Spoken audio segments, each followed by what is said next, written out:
Cuando buenos policías enfrentan policías corruptos opera parte. El despertar de una conciencia.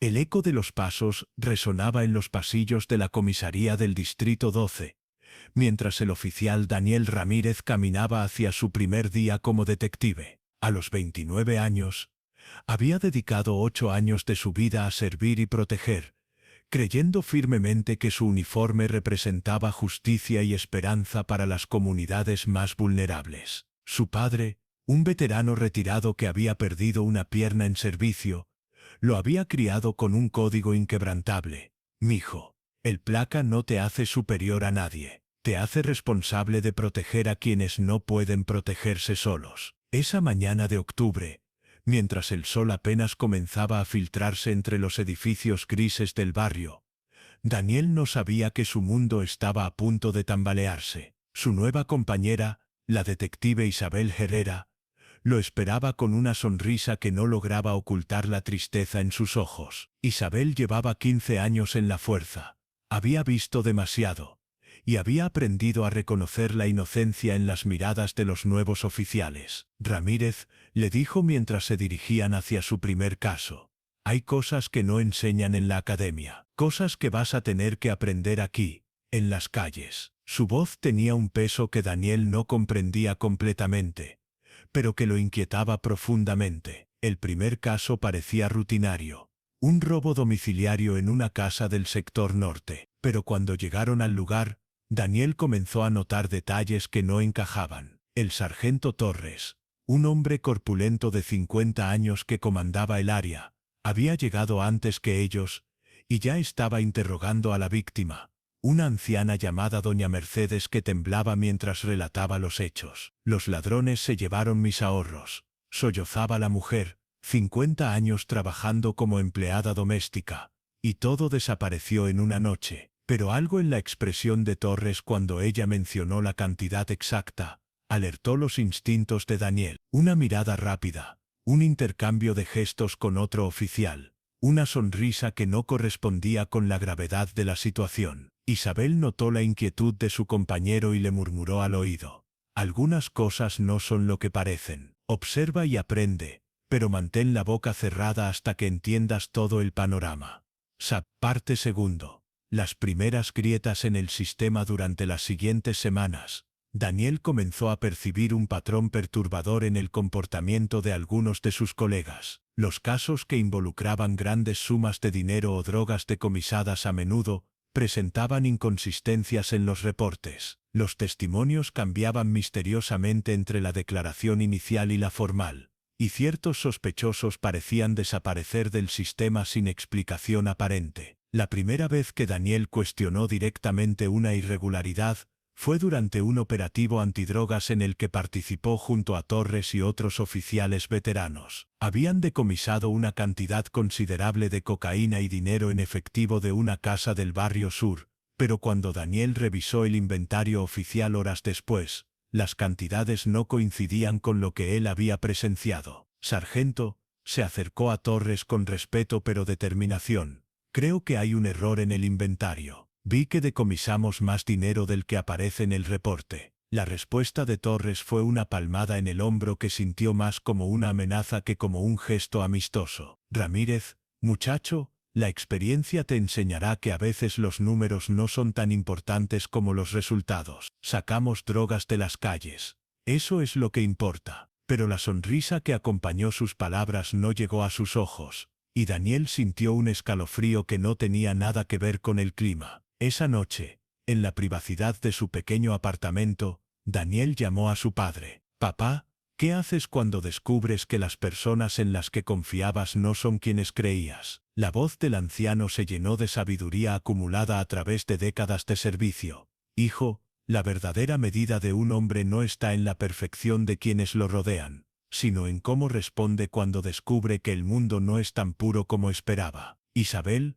quien había comenzado a confiar en Daniel, decidió que era momento de revelarle la verdad que había estado cargando durante años. «Daniel», le dijo una tarde mientras patrullaban juntos, «hay algo que necesitas saber. Lo que has estado observando no son errores casuales. Es un sistema». Parte tercero. La revelación del sistema corrupto. La conversación que cambió todo ocurrió en un pequeño café lejos de la comisaría, donde Isabel finalmente abrió su corazón a Daniel. Sus manos temblaron ligeramente mientras le contaba sobre los años de silencio forzado, las amenazas veladas, y la red de corrupción que se extendía desde los oficiales de patrulla hasta las altas esferas del departamento. «Llevo 5 años documentando todo», confesó Isabel, sacando un pequeño cuaderno de su bolso. Fechas, nombres, cantidades, casos manipulados. Pero cada vez que he intentado denunciarlo, las investigaciones se han cerrado misteriosamente, o peor aún, he recibido amenazas contra mi familia. Daniel se quedó sin palabras mientras hojeaba las páginas llenas de evidencia meticulosamente recopilada. Veía nombres de oficiales que respetaba, casos que había trabajado sin saber la verdad completa, y un patrón de abuso que se extendía años atrás. Su mundo,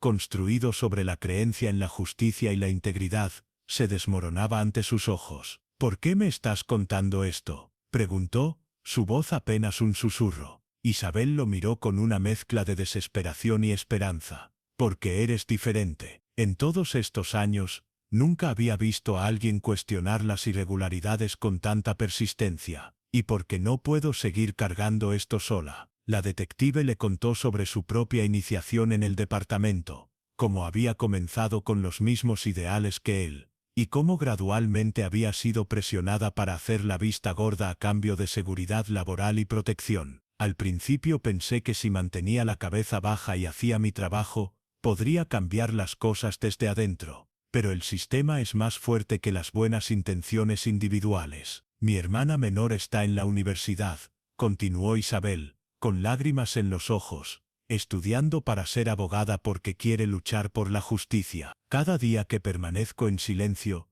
traiciono todo lo que ella cree sobre mí y sobre el mundo que queremos construir para ella». Daniel sintió el peso de la responsabilidad asentándose sobre sus hombros. Comprendía que había llegado a un punto de no retorno, donde la ignorancia ya no era una opción y la inacción se volvía complicidad. Parte 4. El dilema moral y las consecuencias. Los días siguientes fueron tortuosos para Daniel. Cada interacción con sus colegas se sentía como una mentira, cada caso trabajado lo llenaba de dudas, y cada noche se iba a casa con un peso en el pecho que crecía día a día. Su novia, Carmen, una maestra de primaria con una sensibilidad especial para detectar los conflictos emocionales, notó inmediatamente el cambio en su comportamiento. «Daniel, amor, ¿qué está pasando?», le preguntó una noche mientras cenaban en silencio. «Hace semanas que no eres tú mismo». Él la miró, deseando poder compartir su carga, pero sabiendo que involucrarla significaría ponerla en peligro. «Son cosas del trabajo», murmuró. «Nada que puedas ayudar a resolver». Pero Carmen conocía a su pareja mejor que nadie. «Mira», le dijo, tomando sus manos entre las suyas, «sea lo que sea que está pasando, enfrentémoslo juntos. No tienes que cargar todo solo». Sus palabras, llenas de amor incondicional, apenas consolaron el tormento interno que Daniel estaba experimentando. La presión aumentó cuando Torres comenzó a incluir a Daniel en operaciones cada vez más cuestionables. Una redada en un club nocturno donde los números de droga decomisada no coincidían con la realidad. Un arresto donde el sospechoso fue golpeado resistiéndose aunque Daniel sabía que no había opuesto resistencia. Y múltiples casos donde evidencia valiosa simplemente desaparecía de los depósitos. «Ramírez», le dijo Torres después de un operativo particularmente dudoso, «estás aprendiendo rápido. Pronto podrás manejar casos importantes por tu cuenta». El comentario, que debería haber sido un elogio, sonó como una amenaza apenas velada. Isabel notó el deterioro emocional de su compañero y decidió acelerar sus propios planes. «Daniel, no podemos seguir esperando. Tengo contacto con un investigador del FBI que se especializa en corrupción policial. Es momento de actuar». La decisión de reunirse con el agente federal Marcus Johnson representaba cruzar una línea de la cual no habría retorno. Daniel sabía que una vez que diera ese paso, su vida como la conocía cambiaría para siempre. Parte Piz. El primer paso hacia la justicia. La reunión se llevó a cabo en un parque apartado de la ciudad, donde el agente Johnson, un hombre afroamericano de 40 años con una presencia que inspiraba confianza inmediata. Escuchó el testimonio de Isabel y Daniel con la seriedad que la situación merecía. Johnson había dedicado su carrera a combatir la corrupción institucional, y reconoció inmediatamente los patrones que ellos describían. Lo que me están contando coincide con inteligencia que hemos estado recopilando durante meses, reveló Johnson. Sospechamos que la red de corrupción en su departamento está conectada con organizaciones criminales más grandes, pero necesitamos evidencia desde adentro para construir un caso sólido. La propuesta del agente era clara pero arriesgada. Daniel e Isabel continuarían trabajando normalmente mientras documentaban sistemáticamente las actividades ilegales, usando equipos de grabación ocultos para capturar evidencia incriminatoria. No voy a mentirles,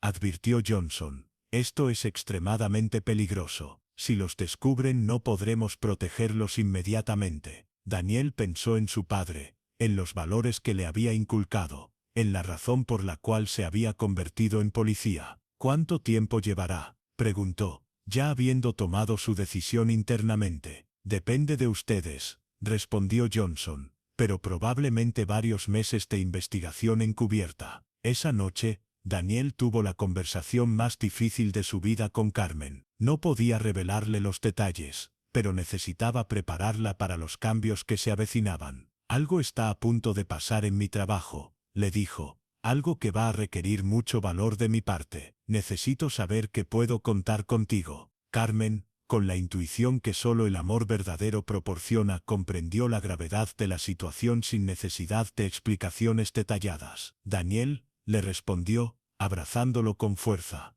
no sé qué está pasando, pero sé quién eres. Hagas lo que hagas, sé que será lo correcto, y estaré aquí cuando todo termine. La fortaleza emocional que Daniel extrajo de ese abrazo se convirtió en el ancla que lo sostendría durante los meses difíciles que estaban por venir.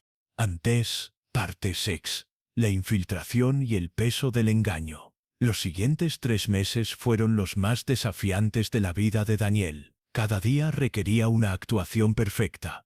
Mantener la fachada de compañerismo con oficiales que ahora sabía que eran criminales, mientras secretamente documentaba sus crímenes. El dispositivo de grabación, no más grande que un botón, se convirtió en su compañero constante.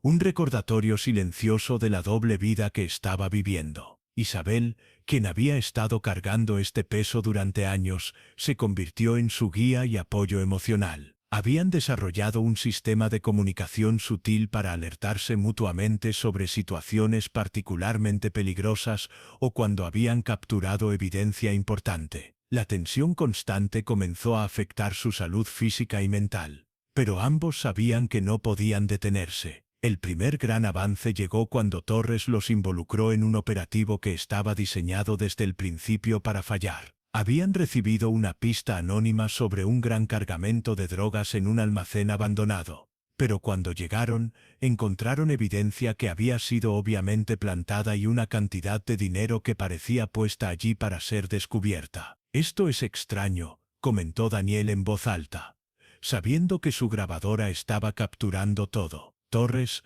confiado en su control sobre la situación, respondió con una franqueza que resultó ser su perdición. Ramírez, a veces tenemos que ayudar a que la justicia tome el camino correcto. Este dinero va a financiar operaciones más importantes. Esa noche, Daniel entregó la grabación al agente Johnson, quien sonrió por primera vez desde que había comenzado la investigación. Esto es exactamente lo que necesitábamos, confirmó. Torres se acaba de incriminar directamente en malversación de evidencia, pero el éxito vino acompañado de mayor peligro. Otros oficiales comenzaron a notar el comportamiento cada vez más cauteloso de Daniel, y más de una vez sintió miradas sospechosas en su dirección. Isabel le advirtió que algunos de sus colegas habían estado haciendo preguntas sobre él, especialmente sobre su reluctancia a participar completamente en ciertos aspectos de los operativos. Están empezando a sospechar, le murmuró durante una patrulla. Necesitamos ser aún más cuidadosos,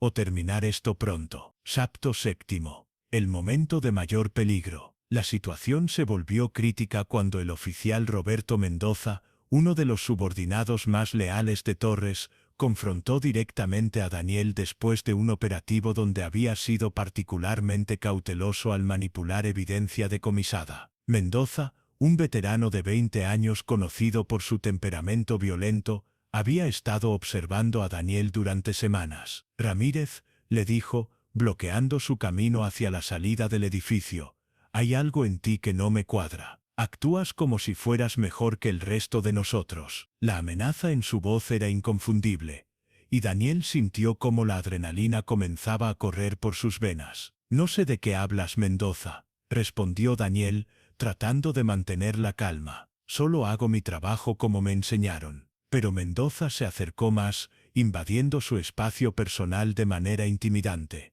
«Tu trabajo», escupió Mendoza, «incluye ser leal a tus compañeros. Y últimamente parece que tienes problemas con esa parte». Sus palabras eran una acusación apenas velada, y Daniel comprendió que había llegado el momento que más había temido. Isabel, quien había presenciado la confrontación desde lejos, se acercó casualmente. «¿Todo bien, muchachos?», preguntó con tono neutro. Pero Daniel pudo ver la tensión en sus ojos. Su presencia fue suficiente para que Mendoza retrocediera. Pero no antes de lanzar una última amenaza: «Cuidado, Ramírez. En este trabajo la deslealtad tiene consecuencias». Esa noche, Daniel contactó inmediatamente al agente Johnson. «Creo que me están vigilando», reportó. «No sé cuánto tiempo más podré mantener esto». Johnson, quien había estado monitoreando la situación de cerca, tomó una decisión: «Es hora de acelerar el operativo. Hemos recopilado suficiente evidencia para comenzar los arrestos». El plan era arriesgado pero necesario. En lugar de esperar a recopilar más evidencia, el FBI organizaría una operación coordinada para arrestar simultáneamente a todos los oficiales involucrados en la red de corrupción, usando la evidencia que Daniel e Isabel habían recopilado durante meses de trabajo encubierto. «Mañana por la mañana», le informó Johnson, «todo habrá terminado, pero necesito que ambos mantengan sus rutinas normales hasta el último momento. Cualquier comportamiento inusual podría alertar a los sospechosos y arruinar toda la operación». Saptos parte octavo.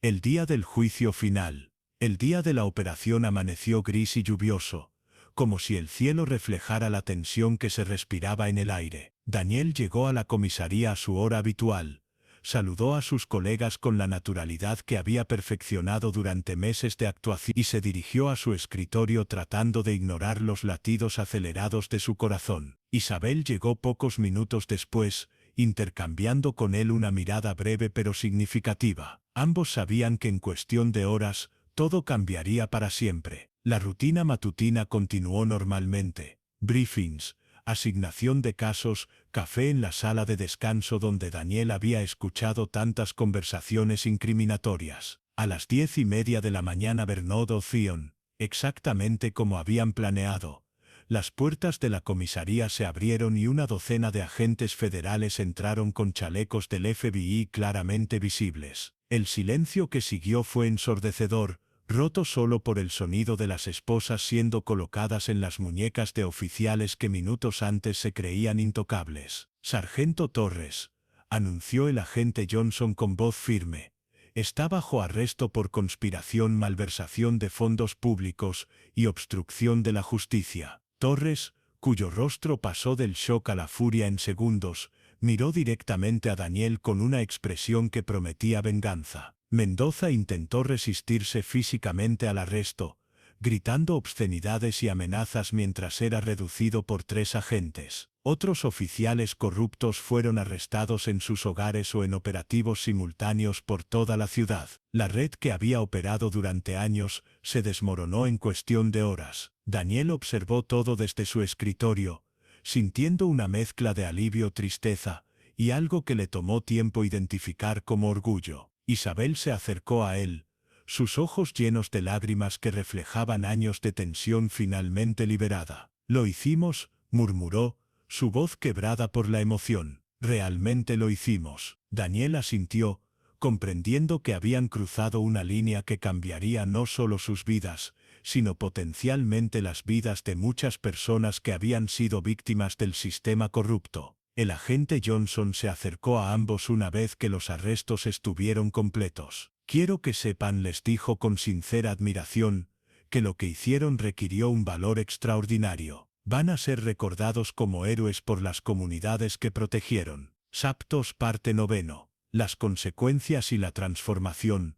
Los meses que siguieron a los arrestos fueron un torbellino de testimonios, juicios y reorganización completa del departamento de policía. Daniel e Isabel se convirtieron en testigos clave en múltiples casos, su evidencia resultando crucial para asegurar condenas que enviaron a más de 15 oficiales corruptos a prisión. El proceso legal fue emotivamente agotador. Daniel tuvo que testificar detalladamente sobre meses de actividades criminales que había presenciado, reviviendo cada momento de tensión y peligro que había experimentado. Carmen lo acompañó a cada audiencia, su presencia silenciosa pero constante siendo el ancla que lo mantuvo centrado durante el proceso. Nunca imaginé que tendría el valor para hacer algo así, confesó Daniel una noche después de un día particularmente difícil en el tribunal. Carmen lo abrazó, sintiendo la vulnerabilidad que él rara vez mostraba. Amor, le respondió suavemente, el valor no es la ausencia de miedo,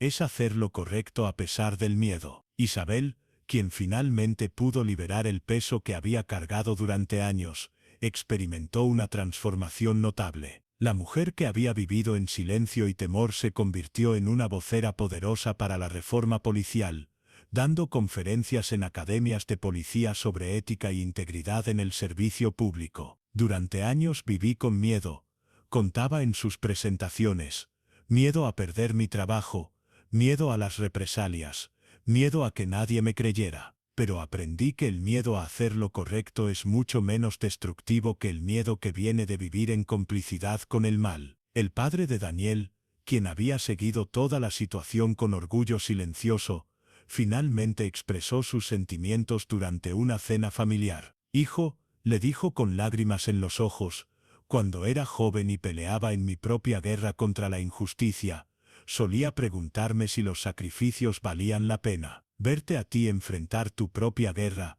y elegir el lado correcto me da la respuesta que busqué toda mi vida. La comunidad, que inicialmente había reaccionado con shock y desconfianza hacia la policía en general, gradualmente comenzó a reconocer que había oficiales buenos dispuestos a luchar por la justicia incluso contra sus propios colegas. Daniel e Isabel recibieron múltiples reconocimientos comunitarios, aunque ambos insistían en que simplemente habían hecho lo que cualquier persona íntegra habría hecho en su situación. Parte X. El nuevo amanecer y el legado de valor. 2 años después de los arrestos, Daniel caminaba por los mismos pasillos de la comisaría donde había comenzado su jornada como detective. Pero todo había cambiado. El departamento había sido reorganizado completamente, con nuevos protocolos de supervisión, programas de entrenamiento en ética y sistemas de denuncia que protegían a los oficiales que reportaran irregularidades. Como nuevo supervisor del Departamento de Asuntos Internos, Daniel había implementado programas innovadores para prevenir la corrupción antes de que echara raíces. Su oficina se había convertido en un lugar donde los oficiales podían reportar preocupaciones sin temor a represalias, y donde la integridad se valoraba tanto como la efectividad operacional. Isabel había sido promovida a capitana y dirigía un nuevo programa de enlace comunitario que había transformado la relación entre la policía y los vecindarios que servían. Su experiencia personal la había convertido en una líder empática que entendía tanto las presiones internas del departamento como las necesidades de las comunidades vulnerables. Cada día que vengo a trabajar, reflexionaba Isabel durante una entrevista para un periódico local, recuerdo a la mujer que era hace 3 años, viviendo en silencio con conocimiento de la corrupción. Esa mujer creía que una persona no podía cambiar un sistema. Ahora sé que una persona con valor puede iniciar el cambio que transforma todo. Carmen y Daniel se habían casado en una ceremonia pequeña pero significativa, donde el padre de Daniel había oficiado como padrino, y había dado un discurso sobre la importancia de encontrar una pareja que comparta nuestros valores más profundos. En los momentos más oscuros, había dicho, necesitamos a alguien que nos recuerde quiénes somos realmente. El impacto de su valiente decisión se extendía mucho más allá de su departamento local. Su caso había sido estudiado en academias de policía de todo el país como un ejemplo de cómo los oficiales íntegros pueden y deben enfrentar la corrupción institucional. Daniel recibía regularmente cartas de oficiales jóvenes de otras ciudades, pidiendo consejo sobre cómo manejar situaciones éticas difíciles. Una tarde, mientras revisaba informes en su oficina, Daniel recibió una visita inesperada. Un joven oficial llamado Miguel Vázquez, de apenas 24 años, había solicitado una reunión urgente. Con nerviosismo evidente, Miguel le contó sobre irregularidades que había observado en su unidad, patrones que le recordaban dolorosamente a Daniel su propia experiencia años atrás. Detective Ramírez, le dijo Miguel con voz temblorosa, he escuchado su historia, y necesito saber cómo encontró el valor para hacer lo que hizo, porque yo estoy viendo cosas que sé que están mal, pero tengo tanto miedo. Daniel miró al joven oficial y vio su propio reflejo de años atrás, la misma confusión, el mismo conflicto interno, la misma búsqueda desesperada de orientación moral en un mundo que parecía haber perdido su brújula ética. Se levantó de su escritorio y se sentó en la silla junto a Miguel, recordando las palabras de su padre sobre la responsabilidad que viene con el uniforme. Miguel, comenzó Daniel con voz suave pero firme, el valor no es algo que encuentras, es algo que eliges, momento a momento, decisión tras decisión, y nunca lo tienes que elegir solo. Extendió su mano hacia el teléfono en su escritorio. Hagamos una llamada al FBI. Es hora de que alguien más sepa lo que estás viendo. Mientras marcaba el número que conocía de memoria, Daniel reflexionó sobre el ciclo que se estaba completando. El joven oficial que una vez había temido estar solo en su lucha contra la corrupción ahora se había convertido en el mentor y protector que él mismo había necesitado. La oscuridad que había amenazado con consumir el departamento había sido reemplazada por una cultura de transparencia y apoyo mutuo. Esa noche, Daniel regresó a casa con Carmen, quien inmediatamente notó la expresión pensativa en su rostro.